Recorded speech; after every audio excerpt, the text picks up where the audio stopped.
Hello, hello, HyperDoc community, our family near and far. Happy December. We are so excited to join you guys today. Kelly, Lisa, and I are here to share some of our favorite like seasonal goodies. We have so many things to walk you through, share with you, hear from you, like what you plan to teach this time of year.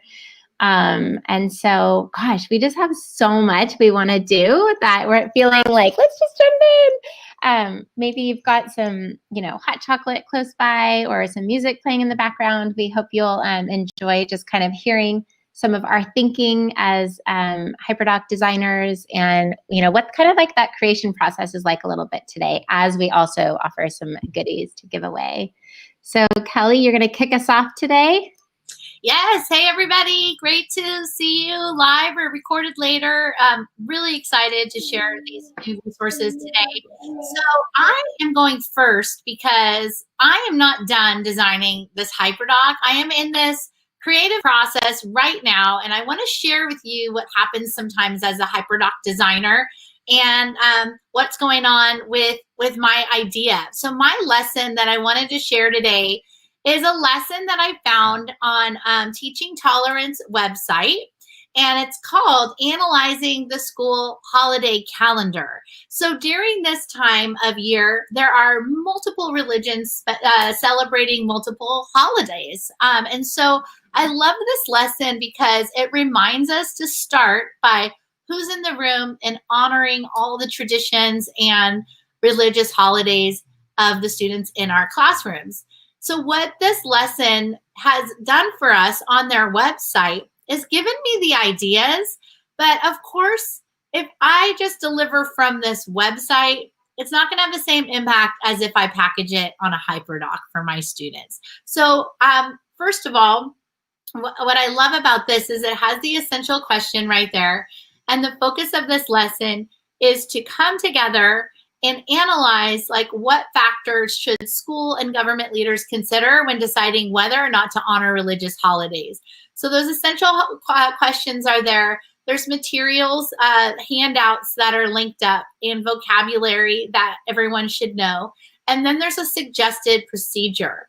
Now, if you notice, this first part of the procedure says, point out to students that every religion has important holidays.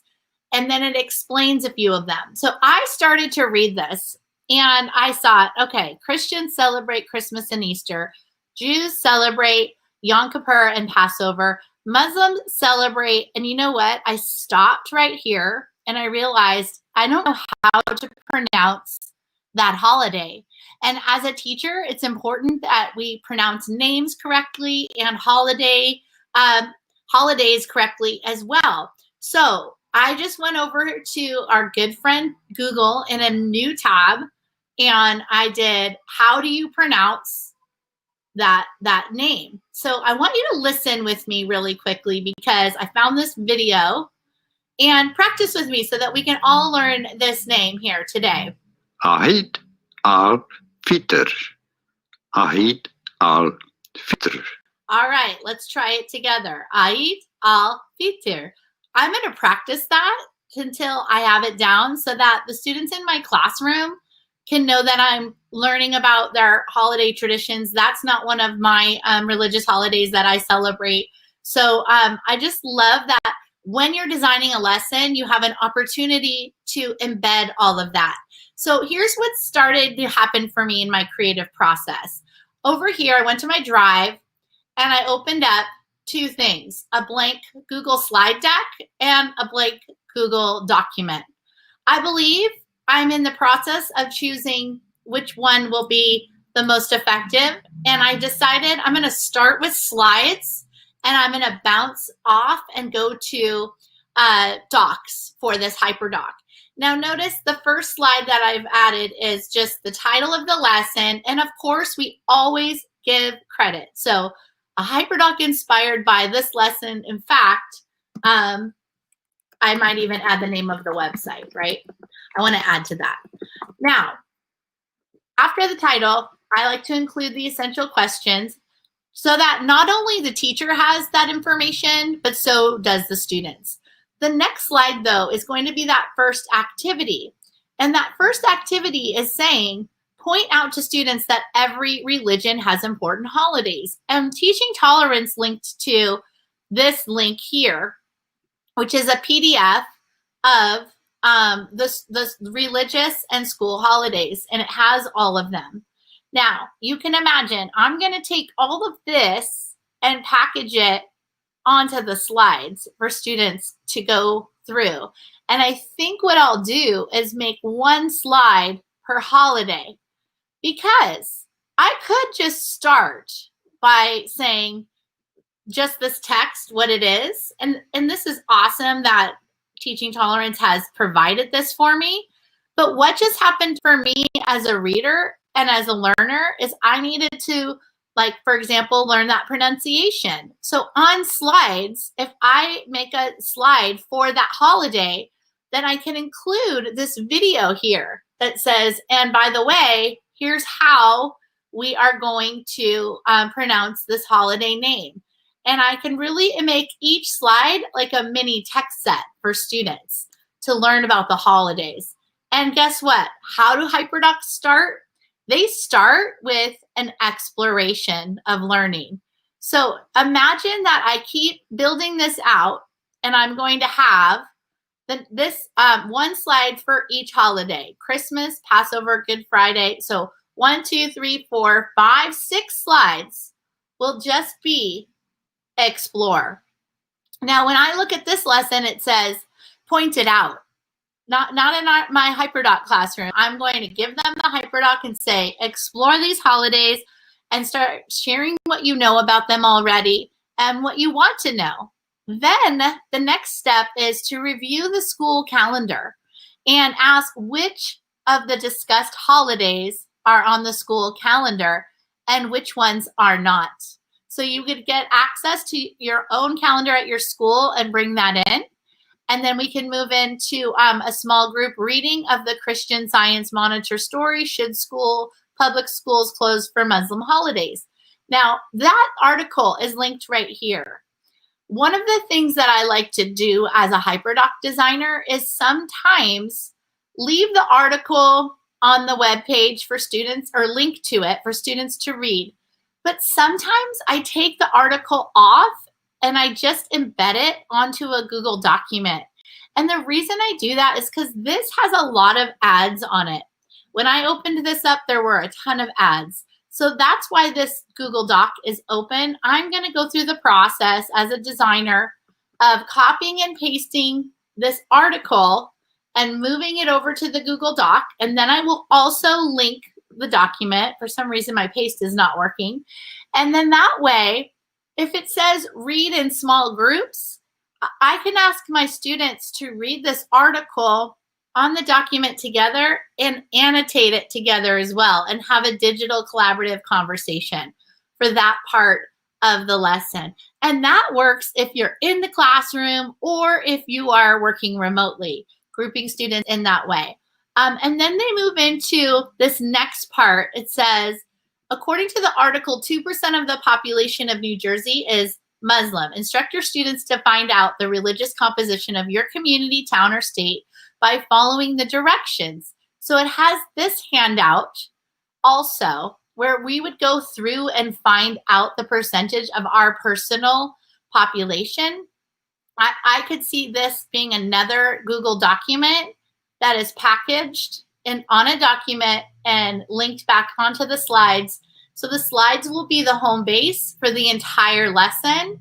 And then once this lesson is all designed and ready to go, I'm going to put it out into the world, and I'll probably do that this weekend. But that's as far as I've gotten so far in this creative process of designing that lesson for this season.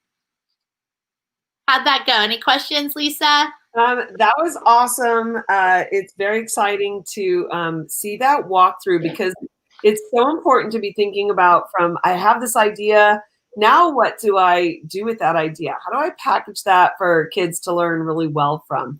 And that kind of, Kelly, if that was a pass off, that was pretty awesome, because it kind of brings you into this I have all this stuff I want to be sharing. And so how do I do that with my students? And do I just give it to them, or do I lead them through it? There's a lot of choices to make with these digital lessons. So I'm going to jump right in because I have a lot to share too.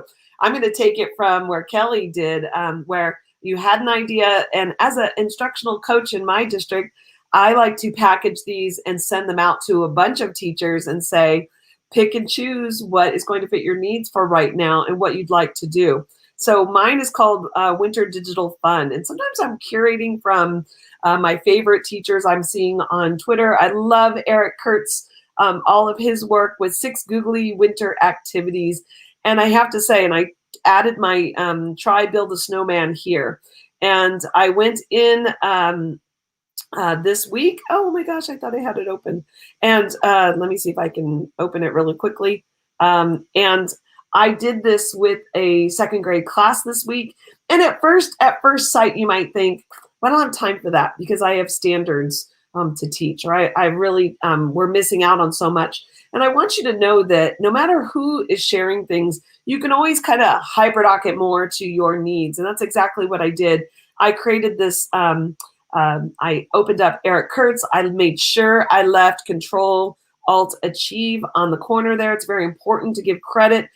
I did not make this HyperDoc from start. I just revised and remixed it for the needs I had with this class. So for this class, I had to pare down the instructions a little bit, and I kind of played around with the writing piece. I also added in extra slides because not just are we going to build a snowman, we're going to write a snowman story with this. Oh, and there goes my computer being so funny today.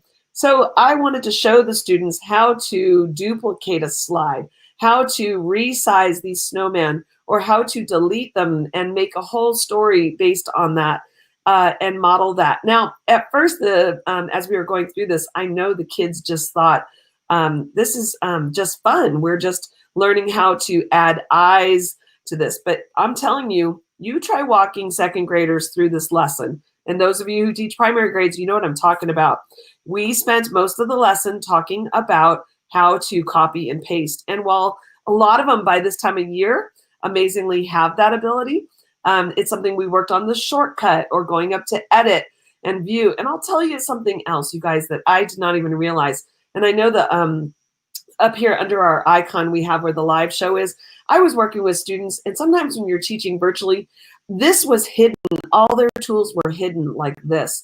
And I was giving all these instructions for going up to edit and paste, and they couldn't see that on their menu bar. And when they finally screen shared, I went, oops. So teaching virtually, remembering all of those little tips and tricks, and extending this to include your standards. So where are you going to ask them to write their story?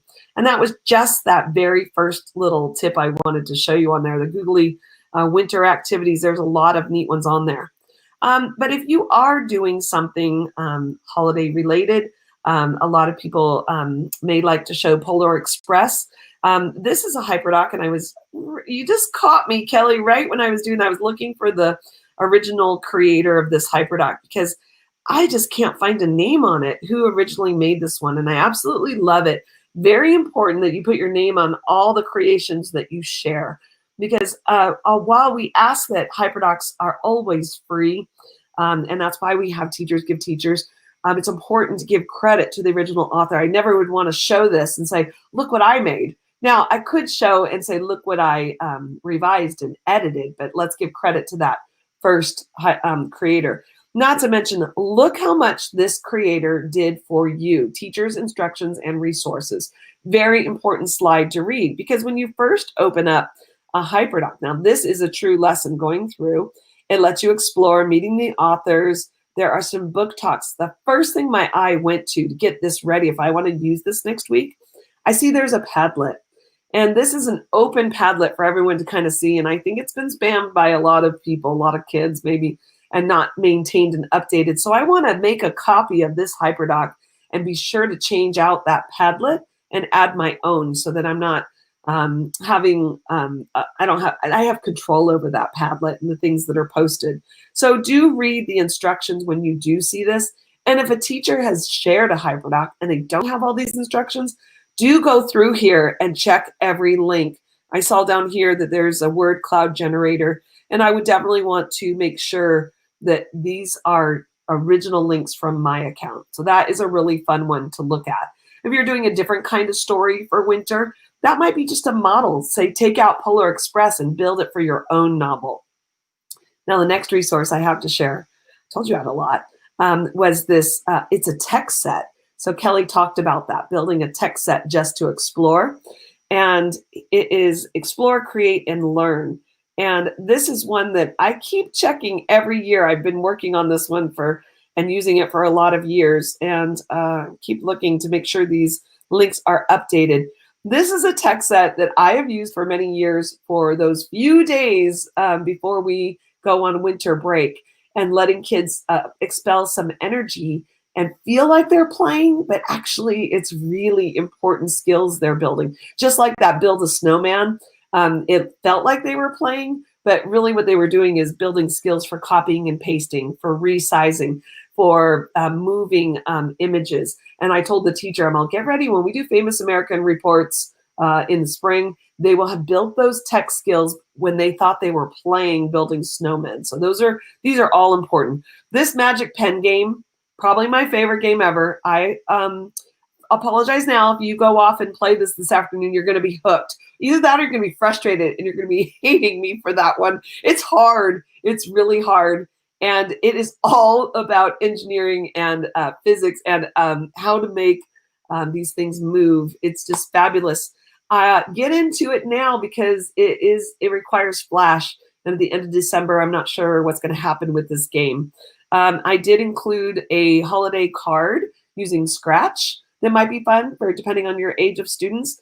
Line Writer, again, it feels like play. It's another one of those that the Flash, it's going away. So get in there and play Line Writer. Highly addictive game. I can't stop playing this game. You are building the line to try to keep that sled going, and I can't stop. I'm just telling you, it's just the funniest, craziest little game. And then I added Quick Draw in there to get them to try and just play, be creative, do that exploration, build those fine motor coordination, especially for littles. Now, if you like this, but you don't want all those pieces in there, you would go to File, make a copy, and delete the things that you don't want. Just take, I'm sorry, I forgot Santa's Village. I'm not even going to show you about that one. You need to click in there yourself because there are so many things in there for kids to just explore. Maybe you wanted to feed these to your students one at a time. So you could just use this as a curated set of resources that you want to then share every day. Maybe you're going to share 12 days before you go on break or however you want to do this. I typically share this and give them some playtime all together because it gives lots of choice. Which one do you want to explore in? And so you can edit and revise this however you like. I want to show one last one because there's actually two last ones. This one was created by Sarah, and I highly recommend you look at this. You may want to come back in January and try this for around goal setting. And it's, if you've ever heard of the movement of just one word and how to have that word guide your goals for your school year or the rest of your year. That one is at the bottom. But this gingerbread man is a very fun one, and it was made by a dear friend. She's on there, and it's really a good one for TK2 teachers to have a HyperDoc experience. Very simple, and I'm just excited. I guess I did open it up. I'll show it just quickly. It has the story on here for the Explore. It talks about what gingerbread is. It's very simplified, you can see. And you can go through and change this. She even has some math in here for them to drag and collect. And she took a version of the snowman activity and brought it in for gingerbread. And I love it because it's the same slides from Eric Kurtz's piece. And then whole about that writing. I just love this little HyperDoc. And it's sometimes so sweet to see these examples and say, oh, I can make that. There's her name, Claudette Pantney. So I just appreciate Claudette for creating that mentor sample. Maybe you don't want to do the gingerbread man, but you have a different story. File, make a copy of this, and take out this text and put your own. and you can build it however you like. And that is my winter fun shares for you today. I'm kind of making those choices for how you want to utilize that. Maybe it's a direct lesson. Maybe it's a let them have some independent asynchronous exploration time. Oh my gosh, Lisa, you've shared so many goodies there, but I love how you speak to the teacher mindset around like, okay, I have all these lessons that I want to use. How am I going to pass them out to my kids, right? Am I going to like let them just get on there and choose? And there's that element of choice and fun, and it's free, work time, exploration time. Or do I want to pass one out at a time because it's practicing a skill, So you're really thinking like, what's the teacher mindset behind like the next couple of days and how do I pick which lessons to use? I love that. And really modeling that that's what we want our kids to do too. Like kids have to go in and choose and learn how to like manage time and I just love it. I have to say, Sarah, thanks for emphasizing that, because sometimes I found that I overteach things, and I tend to like want to control that a little bit, where I show them I show them that magic pen, and then I start to model it, and I get really frustrated because I'm not very good at it. And the kids are like, stop talking, let us just do it. And so sometimes it's almost better if I just give them the choices, maybe narrow it down to 3 and let them play, and then have them share back what they learned and let them be the teacher. Well, and I think the little kids aren't as apt to be worried about breaking the computer like we are as adults, like they're more like, let me click and drag, and they're just better at that, like just open play and open exploration without any directions. That's what they do naturally. Yeah. So just getting out of their way and letting them do that, I think is out of their way. It's pretty powerful. And I grabbed that that notion of like play is like as disguise almost, wink, wink, that like they're actually practicing tech skills. I mean, it's both, right? Like you're having fun and you're also applying some of these new things that I can use later when it comes time to do something that's more academic related. That's important that you bring that up, because sometimes you'll see a HyperDoc and you're like, oh, that's just play. I don't have time for that. So it really calls upon you to really think critically as a lesson designer. What skills could they gain from this? And you know how I gain those skills? I play, and I realize what I'm gaining as a learner. So like I said, you're all going to be on LineWriter today. And I want you to post back on Facebook if you've been on LineWriter or on Twitter or Magic Pen, because it's super fun. That's so fun. And that's... What do you have to share today? Okay, so of course I have something for you all as well. It's been so fun to kind of share some of these things. Let me quickly grab my screen. So what I brought to share with you all is a lesson that ironically I created actually years ago. And it's something that, hold on, I'm still finding it here, that I used to teach. Hold on, guys. I'm going to grab, hold on one second. It's something that I used to teach just years ago. And it was a writing piece that I started. And I used to ask my students to basically write about one gift that they would give the entire world. If they could pick just one thing that the world needed, what would that be? And I used to do the writing piece up on the wall. They would handwrite it. This is how long I've been teaching. And then we would put it up on the bulletin board, and there would be a little gift tag on the side I'd give them real gift tags and a real ribbon. They would write it, put it up with their piece of paper, and it would say, my gift to the world, love, Miss Landis. And I loved that piece because I got some of the most beautiful writing. Well, years later, I'm like, I still love that, but it's time to take that digital, right? And so this is an example of a HyperDoc that kind of I created based on a tried and true writing piece that I loved. It was a great opportunity to practice essay writing and whatnot. So I'm excited to share it with you all today. So this particular lesson is one that starts off with, here's just the cover, an engagement. And engagement here just happens to be a really fun video about an unlikely friendship between different animals. And it just kind of gets them thinking about this idea of friendship as like a possible gift where you wouldn't expect that friendship might be happening, right? So just a lighthearted video. And then very easily, of course, this was created a couple years ago, so it doesn't have that kind of remote learning element to it, but you could certainly, as I'm going through this, just imagine what that would look like for virtual instruction, discuss with a partner, or that could easily say, drop in the chat, share one gift that you've received that had a powerful impact on you. So I start off with the kids thinking about something that they've received as a learner, as a person. So it might be like friendship or, something like that. So then I want them to just be thinking about some of those gifts that are non-tangible. So I have my timer packaged in there. It's always good to have some timing in place, but just brainstorm some gifts that are not tangible. And this is something that I kind of have to talk to the kids about. And I've given them a space in Answer Garden to share some of those things that you cannot necessarily touch, non-tangible. So you see things on here like companionship, friendship, guidance, company, cats, hugs, positivity, dance, peace, confidence, independence.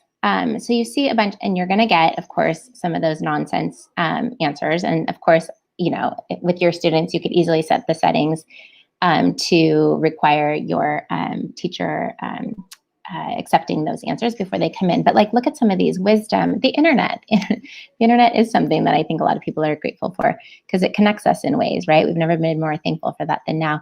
But anyway, so just get them thinking, just really that good old fashioned brainstorm and generating ideas.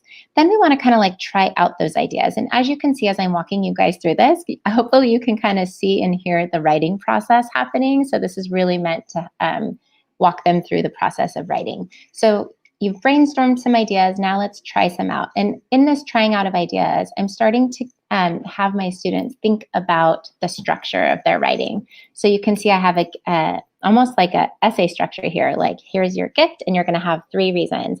Well, you can start to see that those 3 reasons will become paragraphs. And then I've even used the example of laughter. 1 reason is it's the best medicine. 2, breaks the mood. And 3, keeps adults healthy. So I'm starting to try out some of those ideas, and I'm giving kids the space to do that. And you'll notice it says in your notebook. So, this was created a couple years ago in a blended learning classroom. Certainly we want kids using, tangible notebooks now as well. So here's the space where they take a couple minutes to just try out some ideas. They might try laughter, write down 3 reasons. They might try wisdom, write down 3 reasons. They might try, friendship, 3 reasons. So I just really want them trying out before they commit to an idea, okay? So now it's time, this is the exploration piece, right? Now I want them to actually go in and read other students' work. That always gets them excited, and to see what that mentor text might look like. We're big fans of mentor text, the 3 of us. Kelly and Lisa and I are always speaking to the power of seeing other examples. So these are real student examples. Brianna was my student. And this is her example. She wrote about friendship, quite a while ago. She's got her, paragraph. So I've linked up each of these images is a link to, here's someone who wrote about the ability to play sports as a gift that Rajan would wish for the whole world. Here's my student, Sarah. She writes about the gift of just being yourself.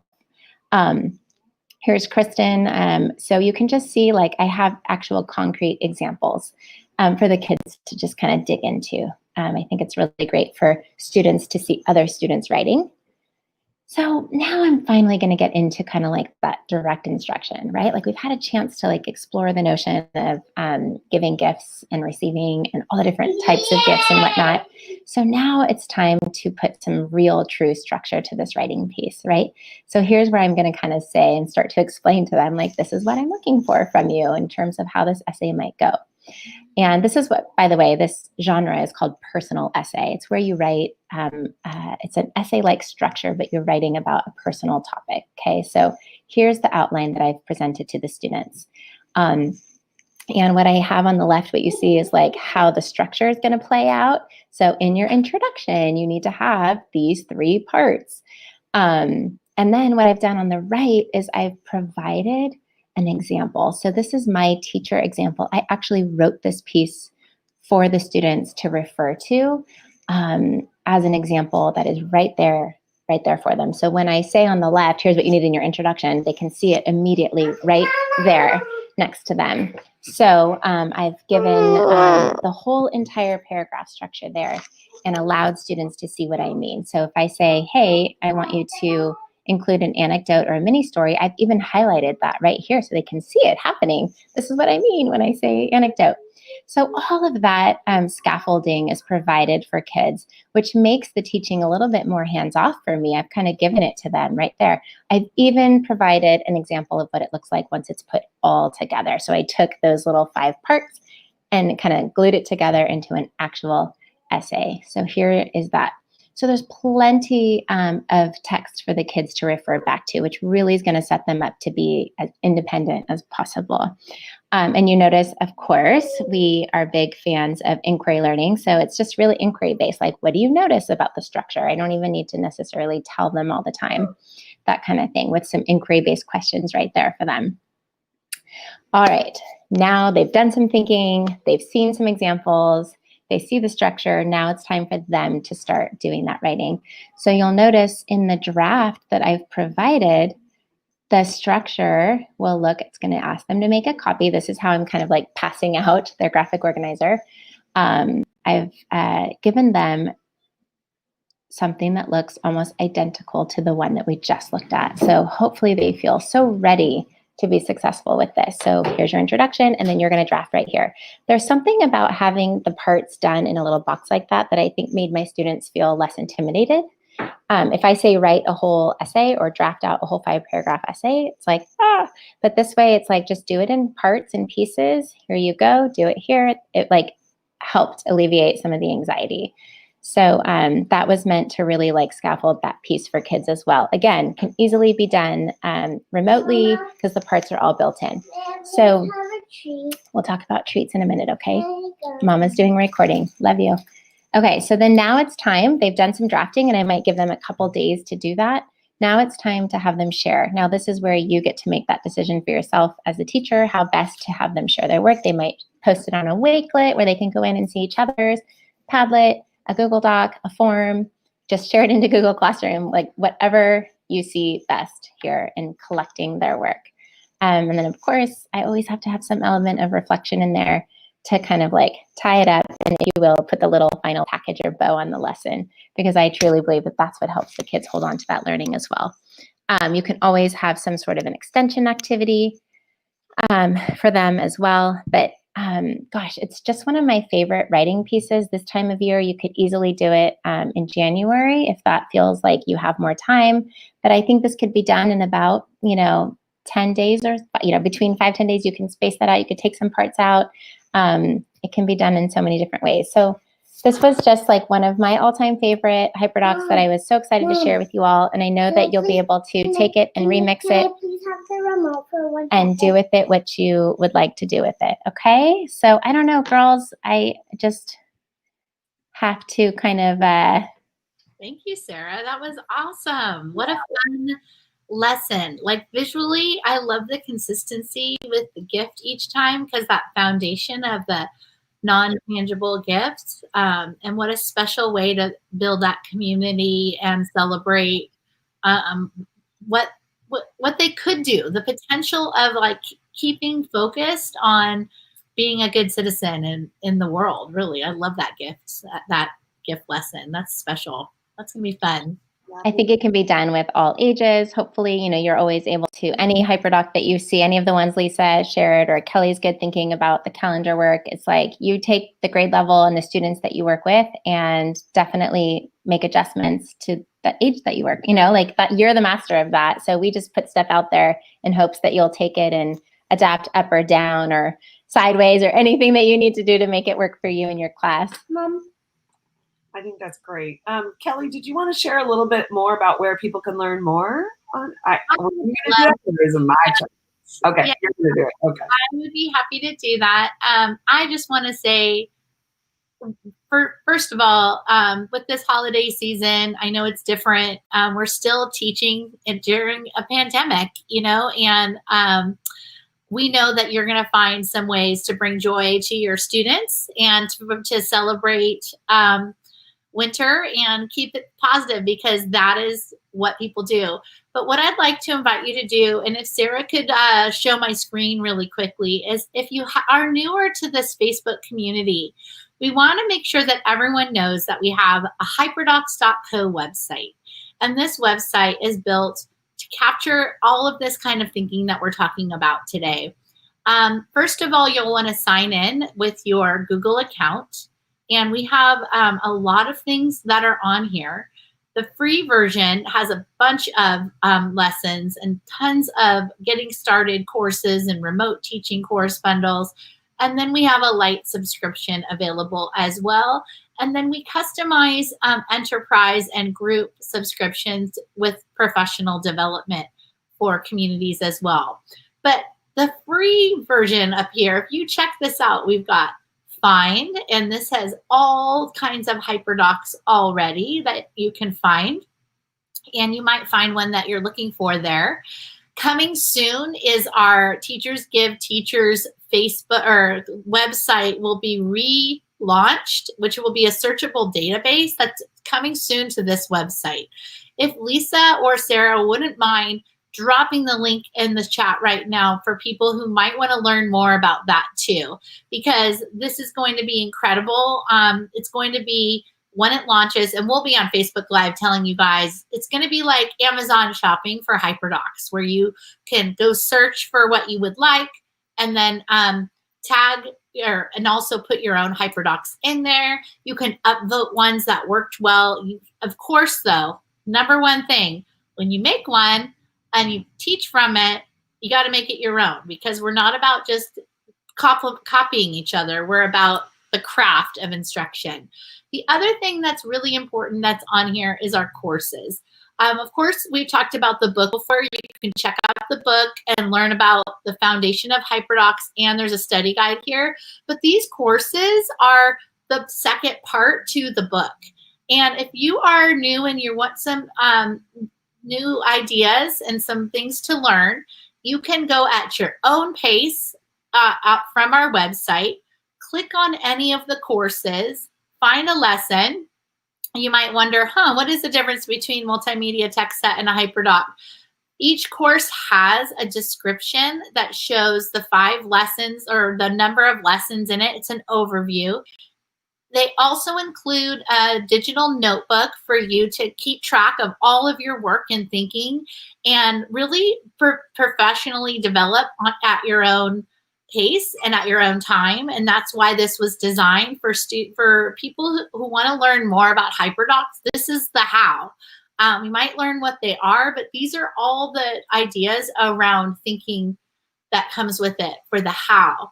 So that notebook will open up and users are invited to make a copy. And then what would happen is you click on the lesson.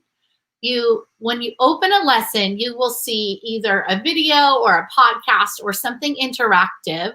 And that's because we all learn different ways. So it might be a video, but then you can also read about it. There's a ton of HyperDocs that are linked in all of our lessons that you can make copies of, but you can hear the thinking behind them. And then when you're done, you click Work Complete and you have a portfolio of all the professional development that you have completed as well. So we work with school districts and we work with teachers alike to use this website to go deeper in the learning. And you'll see here, this lesson has a podcast first and just the steps of it.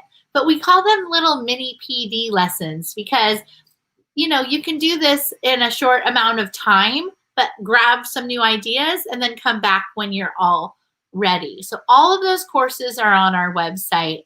The book is on our website.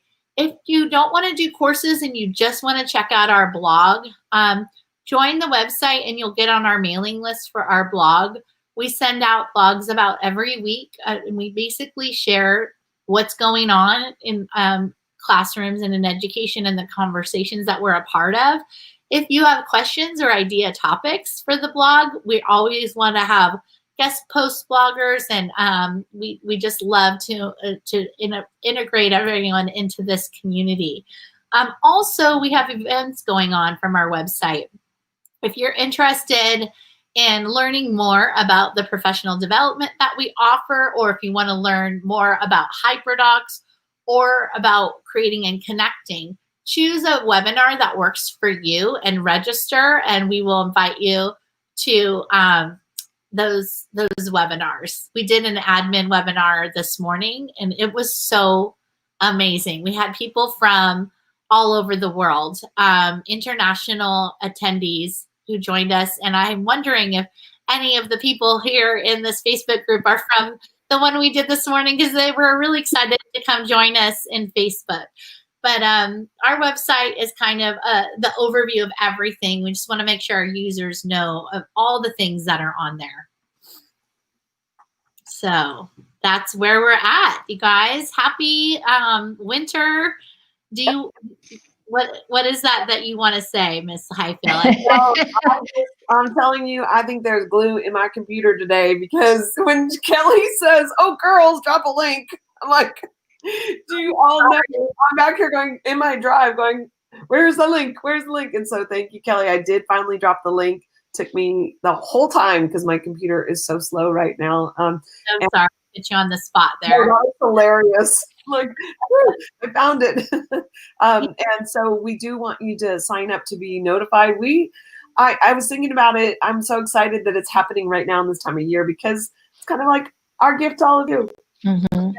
Keep spreading that, that we got this rebuilt. It was our goal for a very long time, ever since it shut down, and we're so happy. And thanks to David, who's not with us today, but all the work that he has done to make Teachers Give Teachers come back and be better than ever. So I cannot wait for Teachers Give Teachers to come back. And you're right, it's a perfect time of year for it to come back.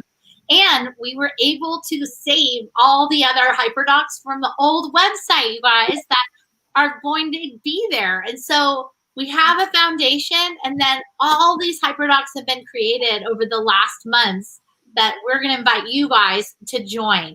I also just want to say, this is my correlation to it. When you go to Teachers Give Teachers website, it'll be like shopping for your HyperDocs like Amazon. But if you want to go learn about delivering instruction from HyperDocs, you're going to go to our Netflix, which is our on-demand professional development courses on the website, the HyperDoc Academy. We try to present in both ways for all kinds of learners. So thank you guys for joining us today. And thank you, Sarah and Lisa. Every time we come together, you guys always inspire me. We used to do these every Saturday. We're moving down to about once a month. So we will definitely be back in January. So I just want everyone to have a minute to say something to our community, as we won't see them until 2021. So I'll start. I am inspired by this community all year long. Oh, I'm gonna get emotional. Mm-hmm. Yep. And 2020, friends, has been really different. But thankfully, through this stream on Saturdays, I get to see my friends here. I get to see everyone in the chat. Some of you come every time we do this. And I'm so inspired by you. So thank you. Thank you for that. thank you, Kelly, for that heartfelt message. Now you got us all choked up.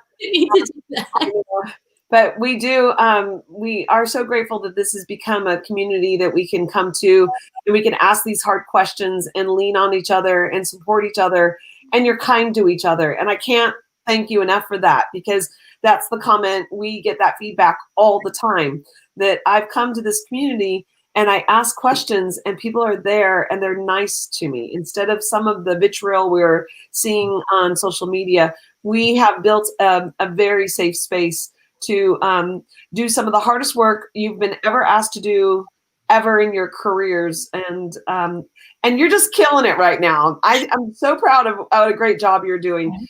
And we do ask, as Teachers Give Teachers comes back, be brave and share what you're doing. And don't worry about this judgment. We're putting out that message that it's all about the revise and remix to make it what you want it to be. So no judging people like, this is not a great lesson. Let's be sure we are in the spirit of giving. Our motto is, with Teachers Give Teachers, always give one, take one. And so start maybe today. Think about this, everyone. No matter when you're watching this, take one HyperDoc you were really proud of this year and put it into our Facebook feed and just say, I did this lesson, here's how it went, and I want to share with you. And those of you on the receiving end, give feedback and thanks to those who are sharing. File, make a copy, and give the original author credit for that, and then add your own name, please. So please, in the season of giving, we all take a moment and find your favorite HyperDoc and drop it in the feed. Let's try that. Great idea, Lisa. Great idea. I love it. I mean, this is just like such hard work. And this year has been, I like how you chose the word different. I could see you carefully choosing the word, right, Kelly? But out of hard things come really beautiful things. And, you know, the old statement of out of necessity breeds invention. And that is what, when I look back on 2020, that is something that will stand out to me, is the ability for teachers to recreate themselves, the profession, and stay focused on what matters most, which is like meaningful experiences for kids. So, you know, out of the hard comes the good. And I'm so grateful for all of the ways that you guys have done that. And it keeps us moving along. So thank you. We will continue to do this work together. New year, you know, in a couple weeks, but same great profession that we'll be in together. So thank you guys for joining us either live or after. Our hearts are with you. Enjoy some downtime as you see fit. Have some fun with your students. Congratulate yourselves on all that you've accomplished and reach out. We're here. Yeah. So thank you, thank you, thank you. Mwah. Agreed.